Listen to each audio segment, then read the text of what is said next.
6월 지방선거 여야 대진표가 거의 완성됐습니다. 예. 오랜만에 덩치 매치 한번 해보겠습니다. 박시영 윈즈코리아 부대표 나오셨습니다. 안녕하십니까? 네, 반갑습니다. 박시영입니다. 배종찬 리서치앤리서치 본부장 나오셨습니다. 안녕하십니까? 안녕하십니까? 배종찬입니다. 예. 요즘 머리에 네. 힘을 더 주시네요. 부쩍 주고 있습니다, 요즘에. 네. 근데 손가락 찔리겠어요. 네. 근데 덩치 매치를 해야 돼가지고 살을 못 빼고 있습니다. 만화 캐릭터 수준으로, 예. 네. 그거 얼마나 걸리십니까, 아침에? 시간은 한 1, 2분 만에 그냥 끝장을 내는데, 네. 그거 뭐 웹툰으로 나오지 않을까. 네, 자제하겠습니다. 네. 헤어스타일이 불타는 회오리처럼, 네. 예, 위로 바짝 서 있습니다. 자, 우선, 쭉 한번 짚어보겠습니다. 민주당 후보 경선이 끝났어요. 예, 네. 끝났고, 대부분 과반 이상을 득표한 후보가 됐고, 결선 투표 없이. 민주당 경선이 민주당 이외의 그 유권자에게는 큰 관심을 끌지 못한 것 같긴 한데요. 예. 간단하게 평가해 보시면요. 어쨌든 인지도가 좀 높고, 그 다음에 여론조사를 해봤을 때 1위 후보였던 세 분이 다 승리를 했습니다. 서울, 경기, 광주로 봤을 때요. 마지막에 이제 박원순, 이재명, 이용수 후보 당선이 됐었는데. 주요 지역? 예. 예. 이변이 좀 없었죠. 결선 투표가 한 군데도 이루어지지 않았기 때문에. 그렇게 볼 수 있을 것 같습니다. 상대적으로 보면 서울보다는 경기하고 광주에서 좀 경선이 좀 뜨거웠고요. 검증, 공방, 네거티브 공세가 상당히 뜨거웠다고 볼 수가 있을 것 같습니다. 지난번에 말씀드렸듯이 대형 이슈가 계속 많았어요. 뭐 남북 문제도 있었고 그 과정에 또 미투도 있었고 드루킹도 있었고 그래서 이 선거의 관심도가 그렇게 뜨겁지는 못했다. 상층 그러니까 당원들이나 핵심 당원들은 관심이 많았지만 일반 유권자까지 그렇죠. 관심을 갖기에는 좀 어려웠다. 그렇게 보여집니다. 네, 이번 민주당의 경선을 보면 구관이 명간. 그러니까 다른 것들이 비집고 들어갈 틈이 없었습니다. 그러니까 당내 경선이긴 하지만 우리가 이 산무 현상이 나타났거든요. 산무요? 네네. 하나는 무대가 없다. 왜냐면 TV 토론회 같은 것이 많아야 도전자들이 자기를 보여줄 수 있는데 그게 없을 거예요. 무대 얘기하길래 무대. 무성. 네, 자꾸 이런 식으로 연결되면 안 됩니다. 그다음에 관심이 없다. 다른 큰 이슈들이 많았고 마지막으로는 이슈도 없었던 것이거든요. 이 후보들 간의 이슈가 없었기 때문에 이 이유들 때문에 그냥 구관이 명간 익숙한 인지도가 높은 사람이 이 경선의 승리로 연결되는 현상이 나타났던 걸로 보여집니다. 뭐 각 후보들은 뭐 이슈를 만들려고 노력하지 않은 건 아닌데 이게 네. 이제 일반 대중까지 관심을 갖게 하고 뭐 TV 중계가 되고 그러면서 뭐 여론의 중심에 서고 그런 게 없었죠 사실. 그렇습니다. 네. 그리고 드루킹 사건 때문에 막판에 본선 가상 대결 했을 때 예를 들면 안철수에 비해서 누가 경쟁력이냐. 박원순이 좀 높게 나왔거든요. 우상호, 박영선에 비해서는. 또 경기도도 마찬가지였죠. 이제 그런 점도 다소 영향을 미치지 않았나 싶습니다. 자, 딱히 뭐 평가를 할까, 예리한 평가를 할 것이 없는. 네. 네티즌도 다 할 수 있는 이야기 정도를 지금 했고요. 네. 자, 그러면. 덩치 큰 네티즌이죠, 저희들. 네. 좀 구체적으로 들어가서 서울시장 3파전이 됐습니다. 물론 네. 정의당 후보도 결정되긴 했는데 아직은 그 인지도 면에서 여론조사에 거의 잡히지 않고 있기 때문에 이 세 분만 일단 해보겠습니다. 박원순, 김문수, 안철수 세 후보. 현재까지 판세는 어떻게 읽고 계십니까? 최근 나오는 여론조사를 종합해보면 박원순 시장이 앞서가는 그리고 차이를 많이 내고 있는 것으로 나타나고 있거든요. 그만큼 이 너무 많은 이슈들 남북 정상회담도 있고요. 또 드루킹도 있고 하다 보니 이 김문수 자유한국당 그리고 바른미래당의 안철수 후보는 별로 이 계기를 못 만드는 지금 그런 구도로 지금 전개가 되고 있는 걸로 나타나고 있습니다. 네. 저는 뭐 사실 계기보다는 계기도 있겠죠 물론. 네. 근데 자신과의 싸움이 필요한데 무슨 얘기냐면 과연 반사이익으로 안철수, 김문수가 선전할 수 있을까요? 저는 그렇게 보지 않거든요. 그러니까 박원순이 헛발질 한다고 해서 댓글 조작 이런 문제가 커진다고 해서 안철수, 김문수가 지지율이 오를 건가? 저는 그렇게 보지는 않습니다. 왜냐하면 안철수 후보의 경우에는 그동안에 진지하게 반성하는 모습을 못 보여줬거든요. 이제 그리고 정치력이 좀 부족하다 이런 평가들이 많았습니다. 결국 자신과의 싸움이 아니냐. 저는 좀 그렇게 보거든요. 그래서 상황을 돌파하기에는 현실의 벽이 두텁다.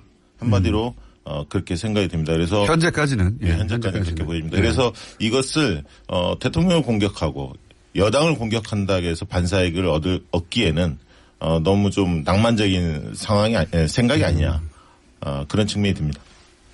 그 말씀 듣고 보니까 그러니까 그 효과가 그 소위 반사이익 전략이 효과가 있느냐 이런 말씀하셨는데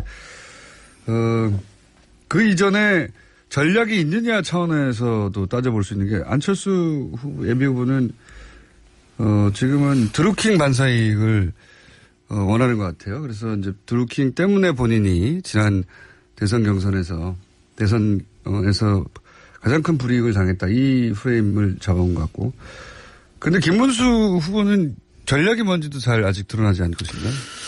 자유한국당 김문수 후보의 가장 큰 전략은 아마 보수층을 결집하려고 하는 것이 가장 큰 그 전략일 겁니다. 그런데 그렇기 때문에 지금 전개되고 있는 본인의 캠페인도 그쪽에 주로 이 방점이 찍혀져 있거든요. 근데 문제는 뭐냐면 지금의 보수층을 결집하더라도 이 또 보수는 또 안철수 후보가 나누어져 있기 때문에 이 박원순 시장을 뛰어넘기가 쉽지만은 않다는 것이거든요. 그렇다면 뭔가 획기적인 이 전략을 만들어야 되는데 앞서 박시영 부대표께서 말씀하신 대로 그러니까 이 정부가 잘못했다. 그런데 현재의 이 선거 구도가 과연 이 정권 심판 쪽이냐 아니면 적폐청산 쪽이냐라고 묻는다면 나타나는 여론은 적폐청산 쪽에 조금 더 무게를 두고 있는 것이거든요. 그러니까 본인의 이런 주장들이 먹혀드는 것이 제한적일 수밖에 없다. 그렇다면 다른 무엇인가 히든 카드를 꺼내들어야 되는데 아직까지는 그 카드가 보이질 않는다는 것이고요. 네. 프레임 전쟁이 시작이 됐는데 야당 쪽에서는 댓글 조작 심판론으로 나가죠. 그러나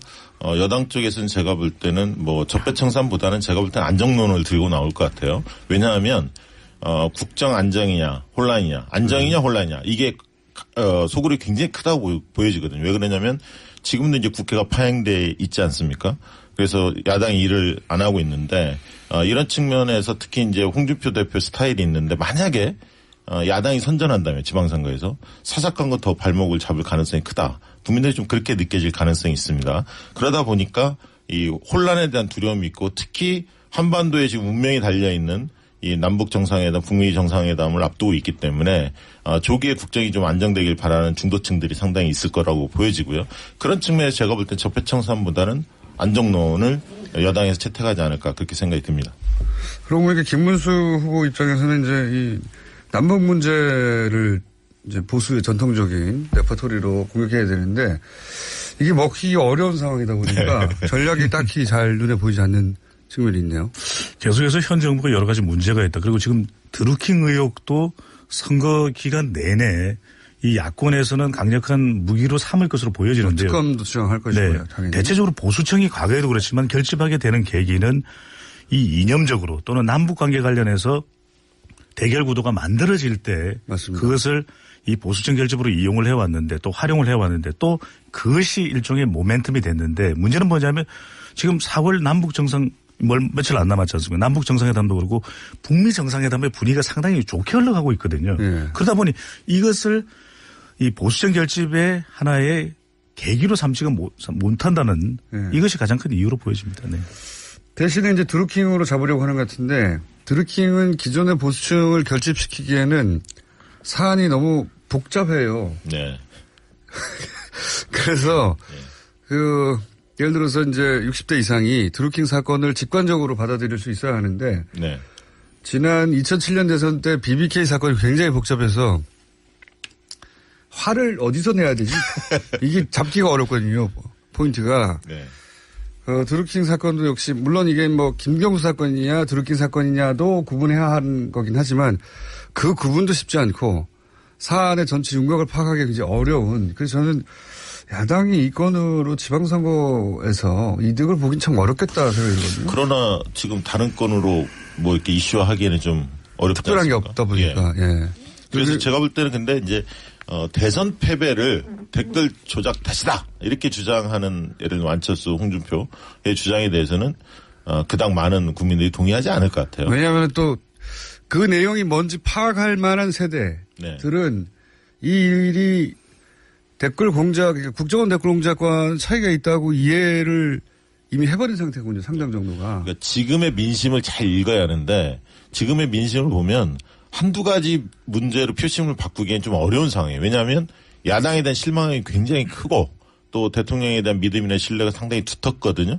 그런 상황에서 상황을 잘 봐야 합니다. 그렇기 때문에 야당이나 그 지금 후보들이 야권의 후보들이 어떤 진지한 반성이나 성찰 없이 반사 이익으로만 하려고 한다면 그게 중도층 표심을 잡기에는 굉장히 어려울 거다. 저는 그렇게 보는 편입니다. 그 드루킹 얘기가 나와서 얘기인데 드루킹 건이 이제 터지고 언론 보도량은 엄청났어요. 사실은 거의 지상파들도 메인 뉴스로 많은 곡지를 할애했고 뭐 신문도 말할 것도 없고 포털도 말할 것도 없는데 그런데 참 이상하게도 지난주에 여론조사를 보면 거의 안 떨어지거나 오히려 올라가는 측면도 있거든요. 이게 왜 이런다고 보십니까? 그러니까 우리가 이런 이슈가 있을 때 좀 주목을 해서 봐야 될 부분은 명쾌하게 메시지가 전달돼야지 유권자들이 영향을 받는 것이거든요. 그러니까 2010년의 경우에도 무상급식 명쾌하거든요. 2014년에는 굉장히 안타까운 일이지만 세월호 사고가 있습니다. 분명하게 유권자들에게 무엇을 기준으로 해서 투표해야 될지에 대한 메시지가 던져지는데 드루킹 논란 의혹 그리고 김경수 의원과의 관계, 후보와의 관계 좋다 이거예요. 그런데 이것이 어떤 식으로 우리가 투표하는데 왜 기준이 돼야 되는지에 대한 메시지는 전달이 안 되는 것이거든요. 그러니까 일각에서는 드루킹? 나는 드링킹인데? 이런 이야기가 나오는 것이거든요. 그러니까 이런 말도 안 되는. 네네. 우리가 공장장님, 네. 자. 준비하신 겁니까, 이거? 많이 준비했죠. 밤새인 것 같아요. 네, 지금 잠이 부족합니다. 근데 보면 우리가 이런 이슈들을 볼 때 이 이슈가 확장되느냐, 관심도가 높고 흥미거리가 되느냐, 됩니다. 구글 트렌드를 보면 오히려 남북 정상회담보다도 이 키워드 검색에 관심도가 높을 정도로 나타나거든요. 더 많이 보도하니까요. 그럼요. 네. 또 하나는 이제 이게 이슈의 연관성입니다. 연관어를 검색을 해보면 소셜 매트릭스 인사이트에 넣어보면 연관어가 김경수, 민주당 또 심지어는 다른 온도차가 있는 다른 내용이지만 이재명 이렇게 나오는데 자 중요한 것은 이슈의 결정력이라는 겁니다.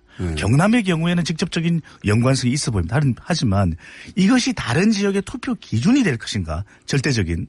그러면 이슈의 결정력으로 보면은 사람들은 오히려 경제 문제에 대한 것을 오히려 먹고 사는 문제를 더 자기의 문제로 생각한다는 것이거든요. 그러니까 말하자면 결정적이라는 게 메시와 호나우도 드리블 좋습니다. 드리블 좋아요. 그런데 우리가 경기를 결정짓는 것은 골이거든요. 골 하는 거는. 그러니까 이것과 연결되는 이슈냐라는 것은 봐줘야 됩니다. 자, 그렇다고 드루킹 이 논란이 선거에 영향을 주지 않는 영향 줍니다. 한데 중요한 것은 매우 많이 절대적으로 주느냐.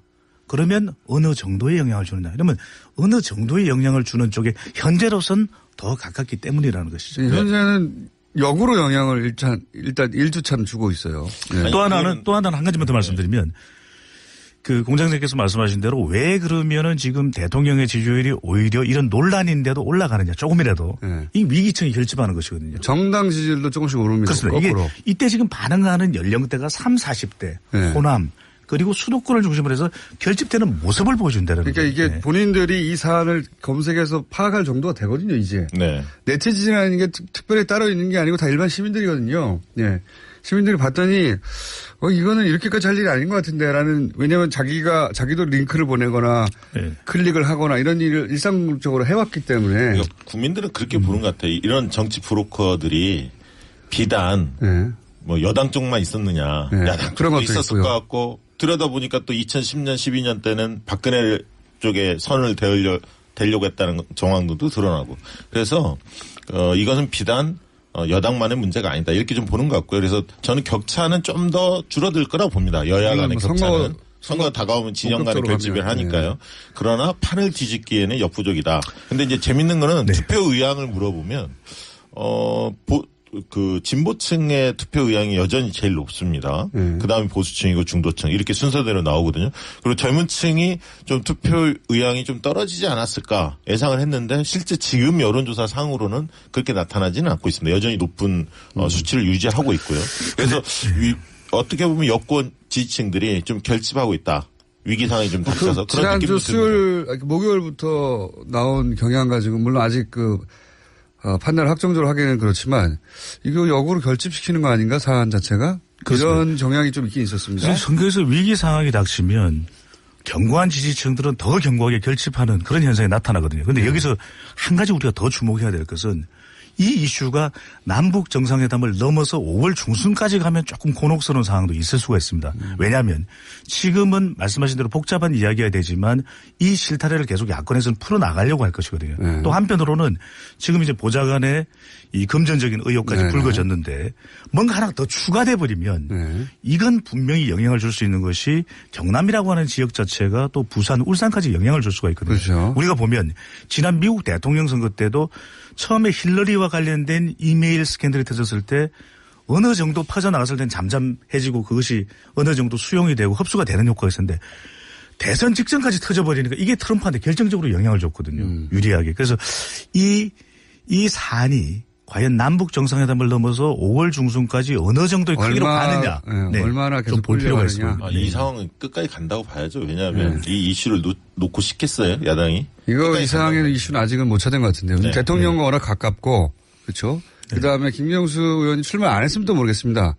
출마를 하필이면 경남도지사로 했기 때문에 거기 굉장히 상징적인 홍준표 대표가 이전에 네. 도지사를 했던 지역이기도 하고. 네. 이게 그러니까 정권 심판론으로 하고 싶은데 정권에 대한 지지도가 너무 높기 때문에 정권 심판론을 들고 나가기 좀 어렵고 그러면 이제 견제론, 읍소론 이쪽으로 가야 하는데 그건 좀 약한 것 같고 이러다가 이 건이 딱 생긴 거예요, 사실은. 이 건이 생기니까 야권 연대 가능성도 높아지거든요. 왜냐하면 댓글 조작에 대한 공격을 그 정부를 공격하다 보면 둘이 또 가까워지지 않겠습니까? 예를 들면 자유한국당과 바른미래당. 그렇기 때문에 야권 연대 분위기도 무르익을 수밖에 없거든요. 그래서 이 이슈는 놓지 않을 거다. 끝까지 할 거다. 경남에 영향을 많이 주는 이슈는 다른 지역에는 물론 이제 대통령의 지지율, 정당 지지율도 큰 영향을 줍니다만은 경남 지역 특히나 이 지역이 리턴 매치입니다. 지난 이제 총선 때, 보궐선거 때 우리가 총선 때였죠. 두 후보가 맞붙었던 전력이 있기 때문에. 그때는 김태호 당시 근소한 차로 이겼었죠. 김해을의 보궐선거 의원이 승리했죠. 네네. 네. 제가 이제 엊그제 그 부산 경남 공교를 갔다 왔어요. 바닥 민심 한번 들어봤거든요. 근데 얼마나 바닥입니까? 예. 바닥 민심이라는데 도대체 좀 이 술집 뭐 이런 데서 그럴 줄 알았습니다. 왜요? 모집 이제 그만 좀 끊으세요. 좀. 모집단이 너무 작아요, 술집. 네. 들어봤는데 네. 어쨌든 여당 관계자, 야당 관계자들 만나봤는데, 그러니까 지금 이제 이런 느낌을 받아요. 경남이 초관심 지역으로 이렇게 올라오지 그렇죠. 않았습니까? 네. 그러다 보니까 정치적 위상이 좀 커진 거예요. 그 두 명 다 거물급이고. 네. 그러다 보니까 또 지역의 발전론에 대한 기대감도 커졌습니다, 반면에. 왜냐하면 두 거물급이 붙으니까 대형 공약들이 막 쏟아지거든요. 그래서 분위기 자체 나쁘지 않은 거예요, 서로에게. 그래서. 오히려 기대감. 두루두루 많은 주목도가 있다. 그쪽도 덩치 매치네요. 아니 근데 이 경남 지역에는 상당히 민감할 수 있는 건 후보 쪽으로 초점이 맞춰진다는 것이거든요. 제가 드리려고 했던 말씀이 김경수, 김태호. 그렇다면 뭐 누가 되든 김씨가 되나요? 근데 공장장님도 김씨네. 네. 근데 이 맥락 없는 최근에 나오는 여론조사를 보면 예. 부동층이 상당히 많습니다. 이쪽에. 네. 누구를 찍어야 될지 아직 경남 도민들은 결정을 잘 하지 못하고 있다는 것이거든요. 그렇다면 이런 개인적인 이야기들이 이 투표하는 기준에 상당히 영향을 미칠 수 있다는 것이고 우리가 이제 전국화된다는 이야기를 하는데 경남이 굉장히 치열하게 네거티브로 올라가게 되면 이게 수도권에도 영향을 주거든요. 왜냐하면 출향 인사들이 상당히 많기 때문에 이제 SNS도 퍼져가기 때문에 이 경남에서 얼마만큼 두 후보 간에 이런 관련된 이야기가 난무할지 이 부분이 또 다른 지역에 주는 영향도 저는 볼 필요가 경남의 있다는 것이죠. 한마디만 보태면 경남 선거가 그렇게 네거티브로 흐르지 않을 가능성이 있다고 봅니다. 왜냐하면 김태호 후보도 과거에 여러 의혹 때문에 총리 낙마를 했었고요. 뭐 김경수 후보도 이번 건이 있고 그렇기 때문에 오히려 그런 부분이 있지만 오히려 지역 발전론 쪽으로 갈 가능성이 있고 여당 쪽에서는 홍준표 심판론을 들고 나올 겁니다. 도지사 중간에 그만두셨죠. 야당 쪽에는 당연히 댓글 조작에 대한 심판론을 들고 나오겠죠. 그래서 심판론이 맞붙기는 합니다만 제가 볼 땐 결국은 지역 유권자 인물을 따져볼 거고 누가 그래도 경남을 대변하는 인물인지 지역에 대한 어떤 발전론 이런 부분들이 저런 게 통할 가능성이 있잖아요. 있다고. 지역에서는 왜 우리 누구 이런 정서가 있잖아요. 맞습니다. 네. 예, 강원도에서 과거에 이제 그 누굽니까? 갑자기 생각이 나네요. 최문순 말고요? 최문순 이전에 김진선. 아니요. 엄기요? 아니요. 넘어갈까요? 시간 넘어가죠. 이광재. 이광재 도지사. 우리 이광재. 그렇게 나왔죠. 예. 안희정 도지사가 이 이전에 우리 안희정 이런 게 우리 있었거든요. 시정이. 예. 그랬죠. 네. 그러니까 이 동네에서 누군가를 키워서 우리가 부르고 싶은 정서가 있지 않습니까? 그렇습니다. 네. 우리 김태거가 되느냐, 우리 김경수가 되느냐, 그게 가장 크지 않을까. 네, 그래서 김태호 후보 측에서도 요즘에 메시지 자체가 김경수 후보 네거티브를 별로 안 합니다. 그 이유가 있는 거예요. 본인의 과거에 여러 의혹들도 있기 때문에 이 선거가 그렇게 흘러서 자신한테 꼭 도움이 되는 건 아니다. 이렇게 판단하는 거죠. 네, 지금 바닥을 자꾸 의심하게 되는데. 네. 그러니까 인물론으로 가기보다는 결국 경남의 아들이 누구냐, 미래 경남 아들은 누구냐 이렇게 그만큼 힘든 거예요, 경남이. 네. 예. 아니 근데 저는 이게 좀 사적으로 제발 어디 아들, 딸 이런 거 좀 안 했으면 좋겠습니다. 어디 사위까지 나오고 이제 어디 조카도 나오고 이게 좀 유권자들을 좀 유린하는 그런 이야기로 그런 보여지고. 또 네. 지역 정서의 일체가 무시할 수 없죠. 근데 또 어르신들의 정서가 있어요. 또. 그렇긴 한데. 네. 네. 자, 이선 두 분이 약간 의견이 갈립니다. 인물론으로 결국 가게 되면 그 인물을 가진 하자 때문에 영향을 줄 것이다. 네. 예. 그러기에는 둘 다 약간의. 예, 둘 다 부담이 돼서 결국은 누가 경남을 더 위할 수 있냐. 예, 이 살릴 적임자. 경남을 이 살릴 대결 적임자. 구도로 갈 것이다. 아까 전 본부장님 말씀하신 이야기 중에 귀에 꽂힌 게 경남에서의 격차. 네. 이게 좁혀진다든가 혹은 뭐 계속 유지된다든가 거꾸로 벌어진다든가 이게 지금 전국 선거가 됐기 때문에 5대 관심사가 돼서 사실 여론조사 나올 때마다 계속 보도될 거라고 봐요. 그게. 그렇습니다. 네. 가장 중요하게. 그게 네. 서울, 예를 들면 서울, 그 이전에 가장 사실은 지방선거의 꽃이라고 하는 서울시장 지지율로 나머지 다 영향을 줬잖아요. 네. 이번에는 지금 거꾸로죠. 경남의 지지율이 그런 영향을 줄 것이다. 경남의 지지율이 중요한데 사실은 옆에 부산이거든요. 그러니까 경남의 영향이 부산까지 영향을 미치고 울산까지 미쳐야 하는데 지금 부산에서의 격차가 2배 이상 차이가 납니다. 오거돈 후보가 서병수 후보에 비해서 2배 정도 앞서고 리턴 있거든요. 매치죠. 예. 근데 실질적으로 부산시장, 경남시장에 비해서 여권에서는 조금 더 안심하는 분위기가 있죠. 왜냐하면 격차가 좀 더 크고 상대적으로 이 문제에 대해서 좀 자유롭기 때문에. 그래서 만약에 이게 경남이 엎어지고 뭐 부산까지 서병수 후보가 뭐 없는다 이러면 이제 서울 선거에 당연히 영향이 미치지만 그런 상황이 아직 연출되지 않고 수도권 표심을 보면 아까 인물 간의 어떤 대결 구도에서 박원순, 이재명 그다음에 박남춘 이런 세 분의 후보의 경쟁력이 밀리지 않기 때문에 저는 수도권 선거가 좀 따로 놀 가능성도 있다 이렇게 보여집니다. 근데 그러기가 쉽지 않은 것이 지금 후보들 사이에 차별화를 만들기가 쉽지가 않거든요. 그러다 보면 지금 부산에서도 보면은 두 후보의 격차는 여론조사상으로는 나 있지만 실질적으로 우리가 이 샤이 보수가 있다는 이야기를 하는 거는 그 전통적인 그 표맛을 무시를 할 수는 없는 것 아니겠습니까? 그리고 또 지방선거를 보면 네. 숨어 있는 표가 항상 나왔어요. 이때까지. 그렇습니다. 네. 지금의 지금의 차이와 또 선거전이 본격화됐을 때의 차이는 좀 다르게 볼 필요가 있습니다. 지금 부산 지역에서 인재 후보가 결정이 되는 지역 또 구청장들도 있거든요. 그다음에 그 후보들과 같이 조직적으로 뛸 때는 조금 다른 이야기가 될 수 있다는 거죠. 그러니까 어떻게 보면 저는 지금 시점으로 선거의 표심을 너무 고정적으로 마라. 이야기하는 거는 아니 부산에서 지금 온 힘을 다해서 부산하게 뛰고 계신 후보님들이 계시는데 그러니까 저는 지금의 네네. 격차가 20%면 10%까지 좁혀지는 건 당연히 좁혀진다고 봅니다. 그러나 그거를 뛰어넘어서 역전할 수 있냐 이 얘기를 드리는 거예요. 구도 그러니까 자체를 뒤집을 수 있느냐. 좁혀진다는 거죠. 네. 제가 부산에서 부산하게 뛴다는 건 안 웃어주시네요. 그걸 강조하고 싶었는데. 네, 그 죄송합니다. 멘트를 위해서 부산을 계속 네. 거론하신 실패했고요. 네. 그러니까 구도가 뒤집어질 정도로 접전이 되기는 어렵다고 보시는 거고. 왜냐하면 이게 지역의 인물도 따져보지만 아까 있던 전국 선거입니다. 그렇기 네. 때문에 아까 대통령에 대한 판단이 있고 야당에 대한 어떤 생각들이 있는 겁니다. 그래서 그게 하루아침에 몇 개월 사이에 바뀔 국면이 아니라는 거예요, 지금. 네. 이걸 잘 보셔야 합니다. 본부장님은 자꾸 혼내키듯이 얘기하고 있는데. 정말 혼을 내네요. 제가 뭘 잘못했는지. 근데 2010년에 보면 예.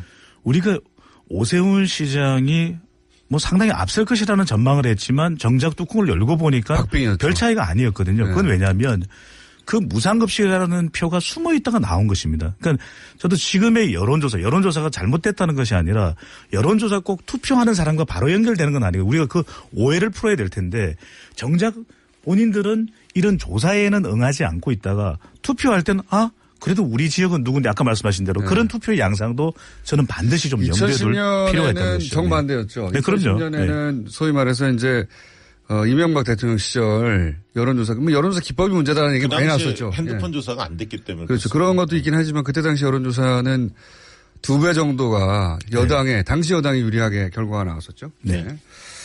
그래서 그렇게 될 소지가 아예 없는 건 아시죠? 왜 그러냐면 엄청난 큰일이 있었거든요. 2004년 총선 때 보면 탄핵 관련된 이슈가 있었고 이번에도 탄핵 관련된 이슈가 여전히 영향을 미치고 있거든요. 저는 그 숨어있는 영향도 좀 볼 필요가 있어 보입니다. 여론조사 얘기하실 때는 수치는 말씀하시면 안 되고요. 네.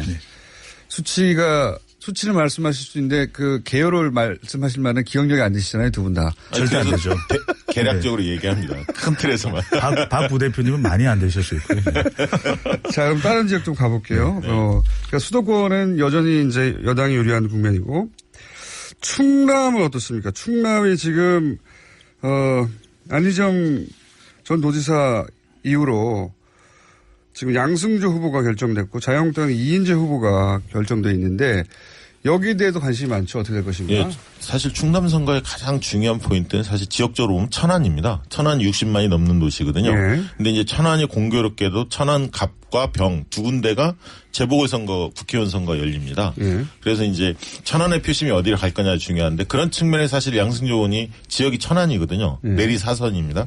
그래서 양승조 후보의 경우에는 충청권 양반이다 이런 얘기들 하죠. 그 좀 예의가 바르시고 성실한 그런 전형적인 스타일이고 반면에 또 그러다 보니까 안희정 사건 이른바 미투 사건의 영향이 가장 적은 사람이 사실은 양승조 의원 같은 캐릭터거든요. 그런 면에서 여당에서는 조금 안심하고 있는 것 같고요. 반면에 또 이인재 후보 워낙 또 과거에 20년 전에 대선 후보 아니었습니까? 좀 막강하죠. 사실은 말도 잘하고 유세도 굉장히 잘합니다. 그러니까 유세를 잘합니다. 네, 네. 새몰이 선거에서는 굉장히 탁월하죠. 네. 그러나 이제 상대적으로 고령인데다가 흔히 말하는 한물간 정치인 이런 이미지가 좀 있었거든요. 그래서 과연 그래도 썩어도 준치다 이런 얘기도 있는데 이인재 후보가 얼마나 치고 나올지 모르겠습니다. 지금까지는 어쨌든 꽤 격차가 납니다. 2배 가까운 격차가 나는데 그래요? 네. 거기도 조금 좁혀질 가능성이 저도 있다고 보는데 과연 그 대전, 충남, 충북이 그 세종까지 해서 한꺼번에 돌아가거든요. 대전하고 충남이 되게 한꺼번에 돌아가는데 그런 측면에서 양승조 후보가 저는 근소하게 이길 거다 그렇게 전망하고 있습니다. 시간이 없으니까 15초만 서면 결국 이게 후보자 중심으로 모아질 수밖에 없는데 왜냐하면 충남 남쪽은 상당히 이인재 후보의 경쟁력이 있습니다. 그런데 결과적으로는 유권자가 가장 많은 이 천안 아산이 승부처가 될 수밖에 없다면 오히려 캐스팅 보트는 충남의 중부 지역이 오히려 캐스팅 보트 역할을 할 수 있고 50대가 어떤 식으로 이 표심이 향하는다죠. 중요한 것이 바로 충남 지역이 될 걸로 보죠. 보다 더 안정감 있는 왜냐하면 사고가 있었지 않습니까? 충남이. 그런 만큼 안정감 있는 후보의 방점이 찍혀질 걸로 보입니다. 이게 과거와 달리 유권자 지형이 변했는데요. 천안하고 아산에 젊은 세대가 많이 들어갔습니다. 최근에 유입이 많이 됐습니다. 그래서 이제 충남의 표심이 과거하고 조금 더 달라졌다. 그런 측면을 유의 있게 볼 필요가 있습니다. 알겠습니다. 이재명 후보하고 남경필 현 경기도지사 사이에도 격차가 좀 있는 여론조사들이 여기는 내부 싸움이 좀 중요한 것 같아요. 저는 볼 때. 왜냐하면 그 이재명 후보 같은 경우는 그 경선 과정에서 친문 진영과의 마찰이 컸기 때문에 검증 의혹이 컸지 않습니까? 그러니까 경선 후유증이 꽤 큰 지역입니다. 그걸 어떻게 주워 담을 거냐 중요하고 남경필 지사도 이재명과의 싸움이 아니라 보수의 혁신, 자기 반성 이런 어떤 자기 당의 자유한국당의 지지율을 끌어올리면서 중도층과의 확장력 이걸 보여주는 게 관건이거든요. 그래서 남경필과 이재명 상대와의 싸움 이전에 내부 문제를 어떻게 극복할 거냐 이게 더 중요한 시점이라고 보여집니다. 어떻게 평가하세요? 추가할 의견은 없습니다. 예리하게 분석해 주시면. 그렇군요. 네. 우리가 안 짚은 지역인 제주도 이제 뭐 호남하고 영남은 상대적으로 뭐랄까요? 지금 호남에서 민주당 세를 이길 정당이 지금 현재는 없기 때문에 네. 그리고 영남에서는 대구는 뭐 어렵지 않습니까? 네, 민주당에서도 네. 그렇죠. 대구는 야당 입장에서 결코 내줄 수 없는 지역 아닙니까? 예, 상징이고. 그러면 남은 게 이제 제주도 정도 됩니다. 네, 그렇습니다. 지금 대전, 제주 뭐 그 정도일 것 같습니다. 네, 그리고 경기도도 지금 아주 지난번에는 박빙으로 이겼는데 최무순 지사가 강원도. 강원도 지금 강원도. 여론조사상으로는 상당히 격차 크게 올림픽 효과를 보시는 것 네, 같기도 그렇습니다. 하고. 네. 예. 제주는 문대림 후보하고 원희룡 현 지사 싸움이 되죠. 그러니까 무소속으로 이제 원희룡 지사가 나왔는데 여기는 전망이 좀 거기 어렵지 않습니까? 관건이 사실은 자유한국당 후보가 있어요. 김방훈 후보라고. 네. 자유한국당과 연대를 할 거냐 이 문제도 또 관건입니다. 사실은 이 다자구도에서는 한발 여론조사상으로 본다면 문대림 후보 조금은 앞서 있지만 원지사 워낙 현직이고 현직 프리미엄이 있기 때문에 끝까지 가봐야 할 것 같고 제주의 또 아들이거든요. 예, 연대를 할 거냐 이 문제가 관건 중에 하나라고 보여집니다. 여기도 후보 중심으로 뭉쳐질 수밖에 없는데 자유한국당 후보가 경쟁력을 많이 발휘한다면 그게 어느 쪽에 또 유불리가 작동될 수 있을지 모르겠는데 더불어민주당의 지지율이 또 상당히 높거든요. 제주 지역은. 그렇다면 무소속으로 나서 있는 현 지사이기 때문에 현직 효과인데 결국 그럴 겁니다. 계속 바닥을 다져왔던 더불어민주당의 문대림 후보에 대한 시각과 그래도 원희룡 정도면 앞으로 더 큰 꿈도 꾸볼 수 있지 않겠느냐에 대한 그렇죠. 제주도민들의 반응 이 부분이 관건이 될 걸로 보여집니다. 그러니까 제주는 육지에 영향을 덜 받는 데인데 상대적으로. 육지 사람들이 많이 가잖아요. 근데. 아니 근데 영향을 덜 받습니다. 그런데 4.3이 굉장히 중요한 부분 중에 하나입니다. 항상 소리내 제주는. 민박도 나오는데. 근데 이번에 이제 대통령이 4.3 문제에 대해서 굉장히 그 전향적인 진정성을 좀 보여준 측면이 있어서 그런 부분들이 또 문대림 또 청와대 비서관 출신이기 때문에 그런 부분들이 문대림 후보한테 상당히 긍정적으로 작용할 가능성도 있습니다. 원희룡 지사는 소위 이제 차차기의 이미지가 있기 때문에 그게 죽일 또 거냐? 예, 우리 아들인데 이런 정서도 있습니다. 있잖아요. 네. 거기는 어떻게 될지 지켜봐야죠. 예상하기 쉽지 않다. 네. 자, 크게 짚어봤고요. 예. 이제 시즌이 돌아왔으니까 네. 저희가 좀 자주자주 마련해가지고 예. 하시는 거 보고 자주자주 언제 드링킹도 한번 해야죠. 드링킹. 본부장님의 개그는 말이죠. 네. 제가 계속 듣는데 적응이 잘 안 돼가지고 네. 네. 적응이 안 되는 재미로 듣고 있습니다. 네. 좋습니다. 네. 앞으로도 계속 적응 안 될 것 같은데. 지금까지 박시영 윈지코리아 부대표 배종찬 리서치앤리서치 본부장이었습니다. 감사합니다. 감사합니다. 감사합니다.